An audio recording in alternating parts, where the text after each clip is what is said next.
YouTube, what's going on today, baby? It's your boy, Chef Zay. Welcome back to the channel. Make sure you guys are subscribed. Smash that subscribe button, and you already know the drill when it comes to the likes. Smash the like button as well. Today, we are going to be just, breezing over previous Cleveland Browns draft and kind of just, giving Andrew Berry a grade for this past draft and just kind of comparing previous drafts from previous regimes. And I think we're going to go back as far as Sashi Brown.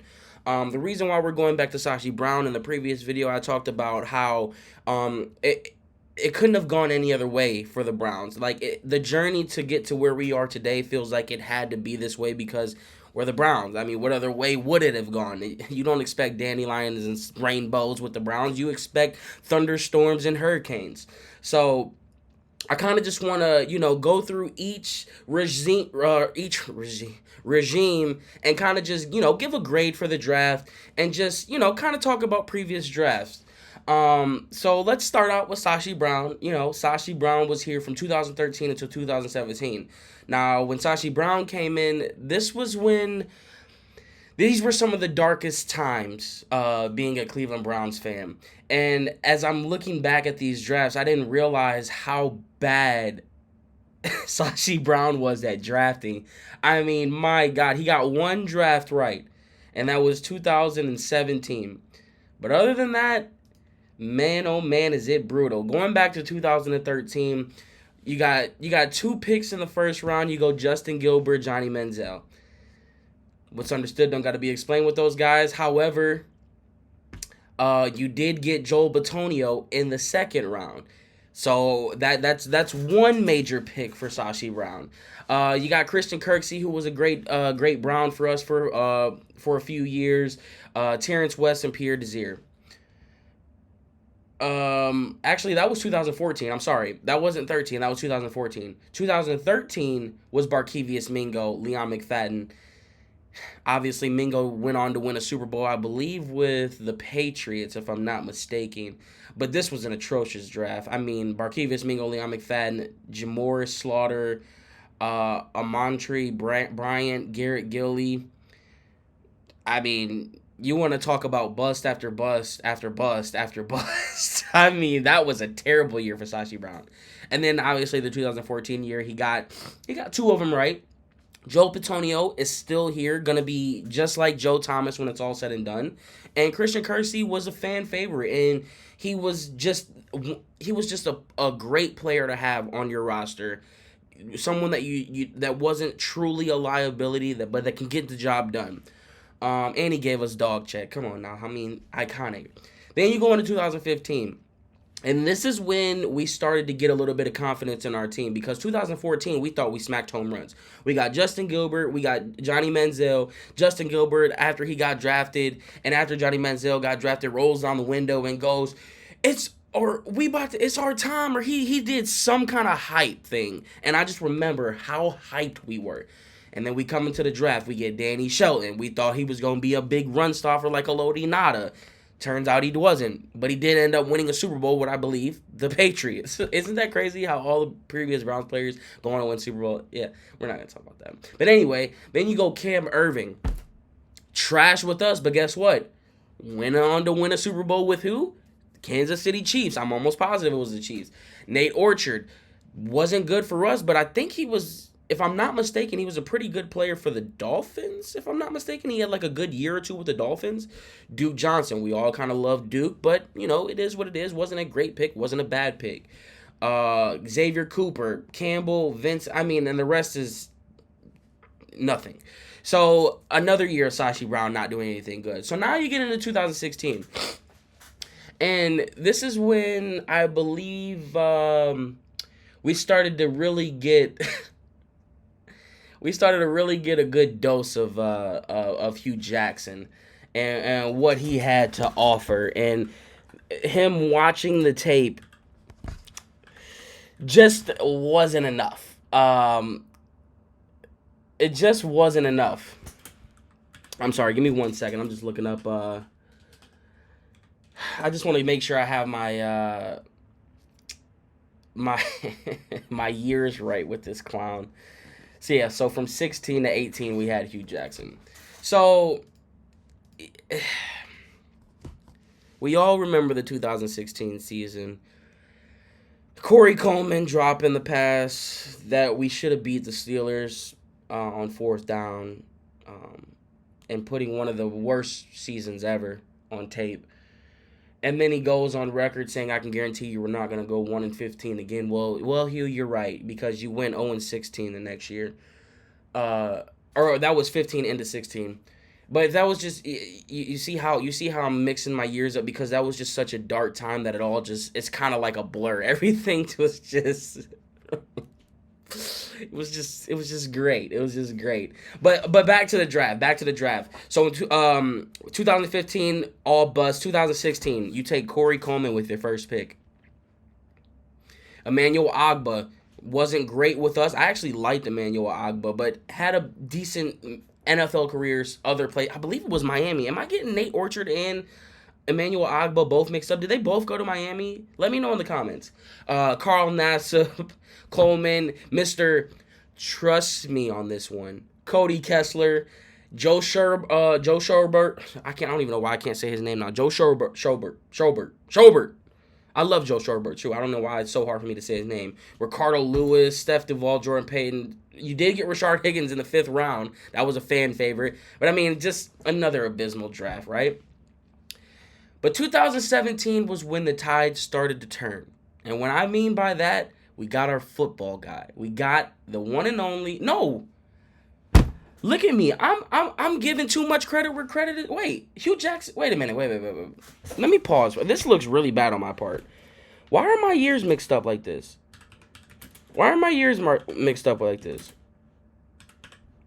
Did John Dorsey come in the year with... He wasn't... Hold on.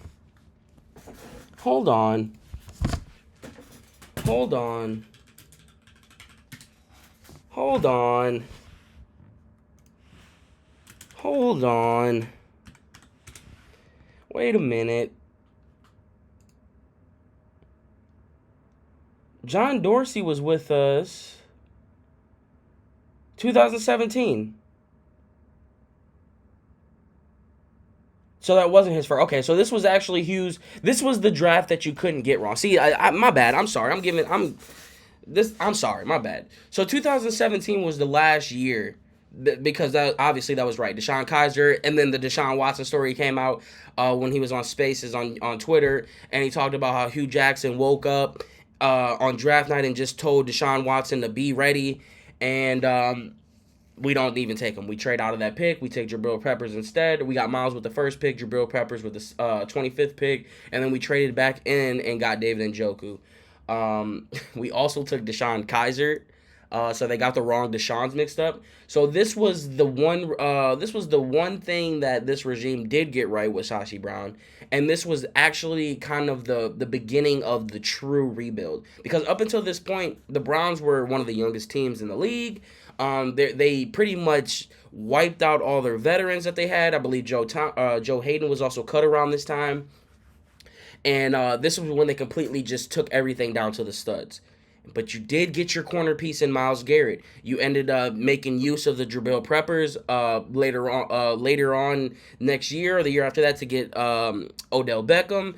And this is when things started to slowly turn and it started to feel like a different vibe here in Cleveland, which goes into the John Dorsey era. Now, the Sashi Brown era was an era that we all hated, but I'm telling you now, that was one of the most important eras for what we've seen up until this point. Because without all of that trashness and without all of that rebuild and tearing it down to the complete studs, man, you come in 2018 with the number 1 overall pick after Hugh Jackson fulfilled his promise and didn't go 1-15, decided to go 0-6. But anyway, we get Baker Mayfield with the first overall pick, and I remember kind of being shocked that it wasn't Josh Allen or Josh Rosen or Sam Darnold. Like, those were the 3 guys that everyone kind of thought would land at that spot. And then it was even a bigger shock, and this is when we should have known that things were going to be a little bit different here in Cleveland, was when John Dorsey did the unthinkable and took Denzel Ward at number 4. Number 1, it was just crazy because Browns never, ever take Ohio State players. So that in itself was a shock.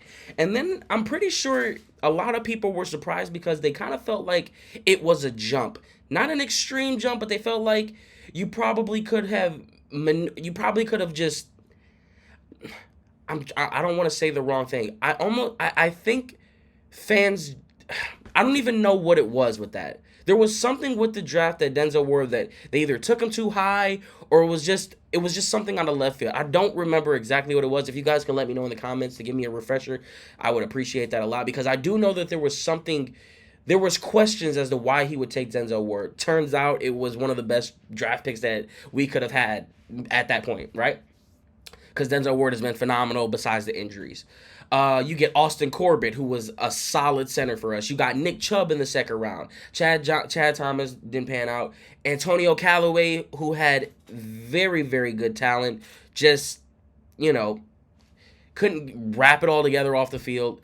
Jannard Avery, again, a steal. He was so good for us. And then again, just couldn't keep it together. Damian Ratliff, he gave us a little bit of time. But it was like all of those picks that happened in 2018 kind of contributed in some kind of way. Baker, Ward, Corbett, Chubb, Callaway, Avery, Ratley. So 8 out of the 9 picks that they had were good to really good. So you go into 2019, you don't have a first round pick, you take Greedy Williams. At the time, a steal. Unfortunately, injuries played a huge role into his availability and never just kind of got the ball rolling. I was high on Greedy Williams. I still think Greedy Williams has some potential, but unfortunately, the best ability is availability, and sadly, he's just never available. But I don't think we're lacking in the cornerback room, as you guys know, which obviously we can get into that because we draft a couple more studs in the next year. But we get Sione Takitaki, who's still on this team to this day. Sheldrick Redrine, he got an interception during the playoffs.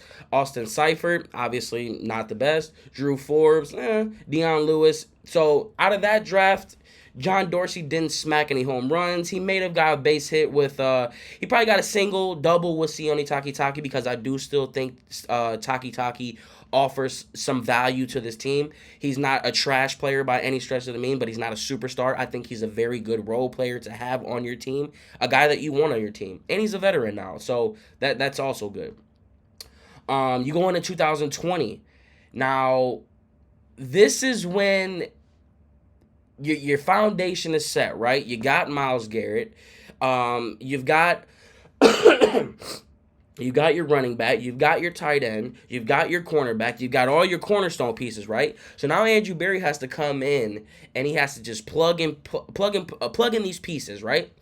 So now you get another cornerback I'm looking at 2021. I'm sorry. I'm all over the place right now. In 2020, you go Jedrick Wills, which at the time, a lot of people kind of questioned, like, you didn't really need an offensive lineman. There was Tristan Wirfs, I believe, was at that spot. So there was a lot of unhappy people. Jedrick Wills obviously isn't the greatest tackle that we've ever had. He could be a lot better, so there's still a little bit of time. Actually, this is his last year on his contract, so not a lot of time, especially with them drafting a tackle in the draft that's a steal. So you get you get Grant Delpit. Now, you all know I love me some Grant Delpit. I think Grant Delpit is going to be a bona fide stud, especially if he can learn from Jim and Juan, and they could just tap into the potential and unleash it. Jordan Elliott, obviously not the best. Jacob Phillips, I still love his talent. Hopefully he's healthy this year because I do think he offers a lot of versatility with his speed and his height. Harrison Bryant, great, solid backup for David Njoku. And Nick Harris, who was also decent. Donovan Peoples-Jones came in the 6th round as well. So a lot of people like to talk about Andrew Berry and, look at his previous drafts. He'd never done anything great. It's like all of the major pieces that you needed were already set in stone when he got here. So you talk about just plugging in pieces. Grant Delpit is a fine piece. Harrison Bryant is a fine piece. DPJ is a fine piece. Jedrick Wills is not a fine piece. He's a good piece. So it's not like he completely missed in 2020. 2021, You get a triple to a home run with Greg Newsome. I'm not gonna sit here and say it's a home run yet because obviously there's still a little bit of learning. He did take a step back when he moved into the slot, but the talent is there.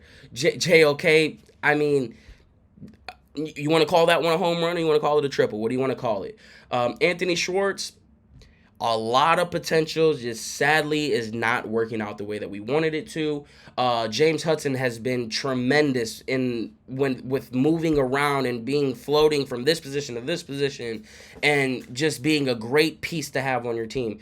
Tommy Togiai, yeah, okay. Tony Fields had a really decent season last year, made a lot of plays. Everybody remembers the Houston game where he was everywhere.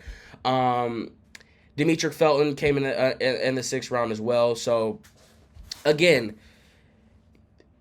no grand slams by any stretch, but Greg Newsome, JOK, and James Hudson have offered tremendous value to this team as well. So again, Andrew Berry doing exactly what he needs to do when you have all your important pieces into play. Then you get into the 2022 season. This is where Andrew Berry starts to flex his muscles up a little bit because after the 2021 season, you go and you get Deshaun Watson.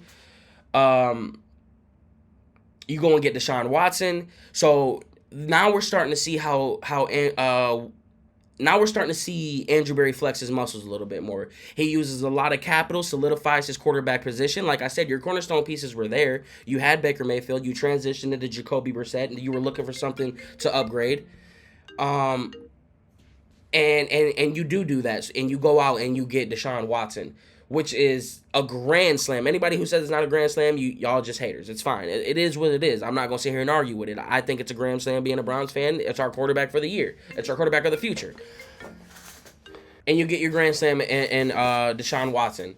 But this 2022 draft is special because there was no first round pick, there was no second round pick, and he still found ways to get tremendous value. Martin Emerson has some of the best talent that I've seen come across his team, and it's not like he's jumping off the charts. It's not like Myles Garrett, or it wasn't like the Denzel Ward impact. This was a guy who came in who didn't really have high expectations because he's a third rounder. But when you watch Martin Emerson play, man, the physicality, the length, the height, the aggressiveness, the determination, and breaking up passes, like that is such a great pick to have on your resume if you're Andrew Berry, because not only do Browns fans, well, I won't say every Browns fan know what they have with Martin Emerson, because there are some people that think he's trash, which I don't know how.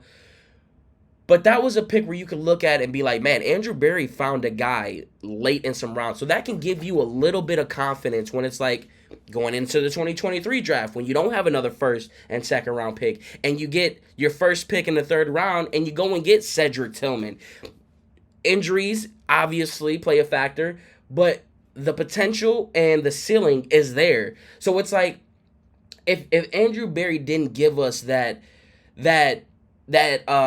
security, and some people won't look at it as security, because again, there are some people in this town that don't like Andrew Berry, but Andrew Berry has at least given us some kind of track record that shows, hey, I can go deep into these drafts and I can pick out some talent. So when you look at a guy like Cedric Tillman in the third round, and you look at Siaki in the third round again, and then you look at DeJuan Jones, who is a freaking specimen. You talk about three picks that are potentially steals at their spots. All of those guys had higher round grades than where they fell. And Andrew Berry, yet again, finds a way to bring in some talent that could be great plug-and-piece pace. We're not asking Andrew Berry to go get us some cornerstone pieces because we already have them.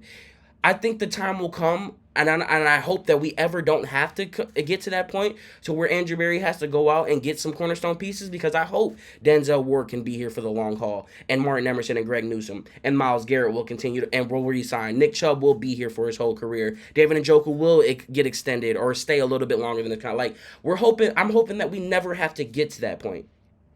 But I have so much confidence in Andrew Berry from these past. I mean, just from his regime. I mean, these are all the picks that are going to offer value in the upcoming years. Grant Delpit, Jacob Phillips, if he can stay healthy, Dimitri Felton is still a question mark because I do think they still like him lined up in the slot, and they love to have depth on this team. JOK, Greg Newsome. Michael Woods, I still think has tremendous talent. Jerome Ford, Cade York, Winfrey, coin flip. David Bell, Alex Wright still has a lot of growing to grow. So we don't really know what he's going to be yet. Greg Newsome, I mean, Martin Emerson, I already said that. And then this year, I just think that the potential is there, man. It's not like I'm sitting here and saying he smacked it out the park with Cedric Tillman and Siaki and Dewan. But at the end of the day, man, you got to work with what you work with the hand you're dealt. And the hand that he was dealt, it seemed to me like he worked out. It seemed to me like he really worked it out. Why am I stuttering over my words so much, man? My fault, y'all. It's early in the morning, and I got thrown on my train of thought. But it is what it is. But I'm happy with the draft. I'll say I'll give it. PFF gave it an A minus. I can see an A minus. I won't go A plus. Just because of the unknown. But they get an A minus, somewhere around there. I mean, for the value at the spots that they got it at, I'm not gonna be upset with it. So I'm super excited for this offseason workouts to see, just to get that glimpse of them. I'm excited for the season. My God, is it September yet, man? And I'm also excited for this AFC North division because, man, the Steelers had a hell of a draft. Lamar re-signed, and obviously you already know what you got down south with Cincinnati. So it's going to be a hell of a year. It's going to be a fun year. It's going to be a competitive year, and the cream will rise to the cream will rise to the top. I can't even speak. I'm trying to talk so fast I can't even speak. But that's going to do it for this video because obviously I'm just rambling at this point and stuff is starting to not stick to the wall like it should. So I will catch y'all on the next video, baby. Drop the comments down drop your comments down and let me know your thoughts on this guys' draft and how much confidence you guys have in Andrew Berry, because you already know over here, baby. In Berry, we trust. Peace.